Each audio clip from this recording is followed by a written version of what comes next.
اور ہم نے نوح کو ان کی قوم کی طرف بھیجا تو انہوں نے ان سے کہا کہ اے قوم، اللہ ہی کی عبادت کرو، اس کے سوا تمہارا کوئی معبود نہیں، تو کیا تم ڈرتے نہیں؟ اس پر ان کی قوم کے سردار جو کافر تھے کہنے لگے کہ یہ تو تم ہی جیسا آدمی ہے، تم پر بڑائی حاصل کرنی چاہتا ہے، اور اگر اللہ چاہتا تو فرشتے اتار دیتا۔ ہم نے اپنے اگلے باپ دادا میں تو یہ بات کبھی سنی نہیں، اس آدمی کو تو دیوانگی کا عارضہ ہے، تو اس کے بارے میں کچھ مدت انتظار کرو۔ نوح نے کہا کہ پروردگار،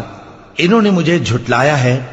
تو میری مدد کر۔ بس ہم نے ان کی طرف وحی بھیجی کہ ہمارے سامنے اور ہمارے حکم سے ایک کشتی بناؤ۔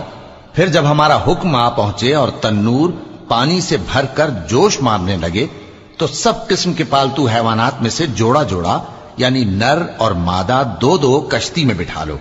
اور اپنے گھر والوں کو بھی سوائے ان کے جن کے نسبت ان میں سے ہلاک ہونے کا حکم پہلے صادر ہو چکا ہے، اور ظالموں کے بارے میں مجھ سے کچھ نہ کہنا، وہ ضرور ڈبو دیے جائیں گے، اور جو ایمان لائے گا اور عمل نیک کرے گا اس کے لیے بہت اچھا بدلہ ہے، اور ہم اپنے معاملے میں اس سے نرم بات کہیں گے۔ پھر اس نے ایک اور سامان سفر کیا،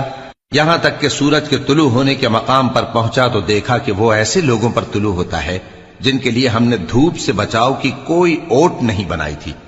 حقیقت یوں ہی تھی، اور جو کچھ اس کے پاس تھا ہم کو سب کی خبر تھی۔ پھر اس نے ایک اور سفر کا سامان کیا، یہاں تک کہ دو اونچے سیدھے پہاڑوں کے درمیان پہنچا تو دیکھا کہ ان کے اس طرف کچھ لوگ ہیں کہ بات کو سمجھ نہیں سکتے۔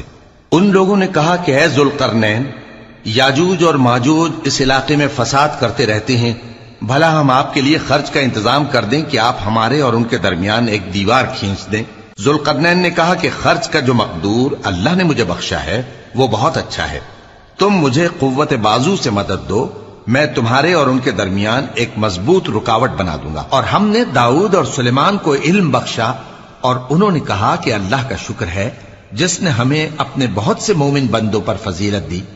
اور سلیمان داؤد کے قائم مقام ہوئے اور کہنے لگے کہ لوگوں، ہمیں اللہ کی طرف سے پرندوں کی بولی سکھائی گئی ہے اور ہر چیز عنایت فرمائی گئی ہے،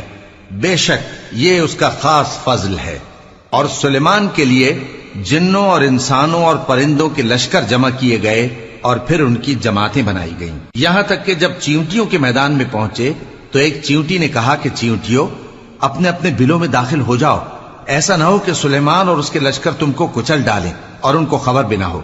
تو وہ اس کی بات سے ہنس پڑے اور کہنے لگے کہ اے پروردگار، مجھے توفیق عنایت کر کہ جو احسان تو نے مجھ پر اور میرے ماں باپ پر کیے ہیں ان کا شکر کروں اور ایسے نیک کام کروں کہ تو ان سے خوش ہو جائے، اور مجھے اپنی رحمت سے اپنے نیک بندوں میں داخل فرما۔ اور نہیں سمجھتے ہیں کہ اللہ کو جو آسمانوں اور زمین میں چھپی چیزوں کو ظاہر کر دیتا اور تمہارے پوشیدہ اور ظاہر اعمال کو جانتا ہے، کیوں سجدہ نہ کریں؟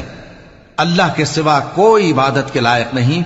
وہی عرش عظیم کا مالک ہے۔ سلیمان نے کہا اچھا، ہم دیکھیں گے تو نے سچ کہا ہے یا تو جھوٹا ہے، یہ میرا خط لے جا اور اسے ان کی طرف ڈال دے، پھر ان کے پاس سے ہٹ جانا اور دیکھنا کہ وہ کیا جواب دیتی ہیں۔ ملکہ نے کہا کہ دربار والوں،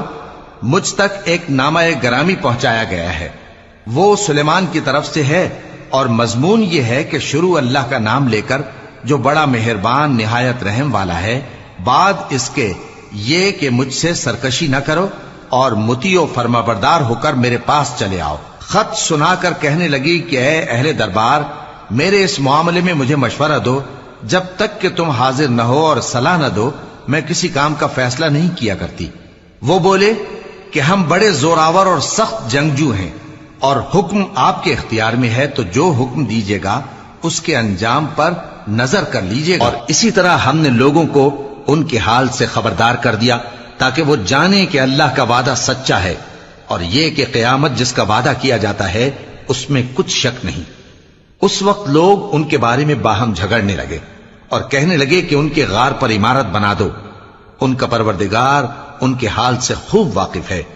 جو لوگ ان کے معاملے میں غلبہ رکھتے تھے وہ کہنے لگے کہ ہم ان کے غار پر مسجد بنائیں گے۔ بعض لوگ اٹکل پچو کہیں گے کہ وہ 3 تھے اور چوتھا ان کا کتا تھا، اور بعض کہیں گے کہ وہ 5 تھے اور چھٹا ان کا کتا تھا، اور بعض کہیں گے کہ وہ 7 تھے اور 8واں ان کا کتا تھا۔ کہہ دو کہ میرا پروردگار ہی ان کے شمار سے خوب واقف ہے،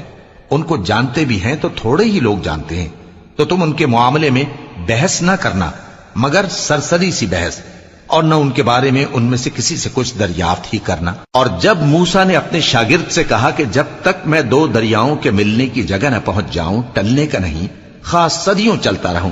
پھر جب وہ دونوں ان دریاؤں کے سنگم پر پہنچے تو اپنی مچھلی بھول گئے، پھر اس مچھلی نے دریا میں سرنگ کی طرح اپنا رستہ بنا لیا۔ جب آگے چلے تو موسیٰ نے اپنے شاگرد سے کہا کہ ہمارا کھانا لاؤ، اس سفر سے ہم کو بہت تکان ہو گئی ہے۔ اس نے کہا کہ بھلا آپ نے دیکھا کہ جب ہم نے اس چٹان کے پاس آرام کیا تھا تو میں مچھلی وہیں بھول گیا، اور مجھے آپ سے اس کا ذکر کرنا شیطان نے بھلا دیا، اور اس مچھلی نے عجیب طرح سے دریا میں اپنا رستہ بنایا۔ موسیٰ نے کہا یہی تو وہ مقام ہے جسے ہم تلاش کرتے تھے، تو وہ اپنے پاؤں کے نشان دیکھتے دیکھتے لوٹ گئے۔ وہاں انہوں نے ہمارے بندوں میں سے ایک بندہ دیکھا جس کو ہم نے اپنے ہاتھ سے رحمت خاص سے نوازا تھا۔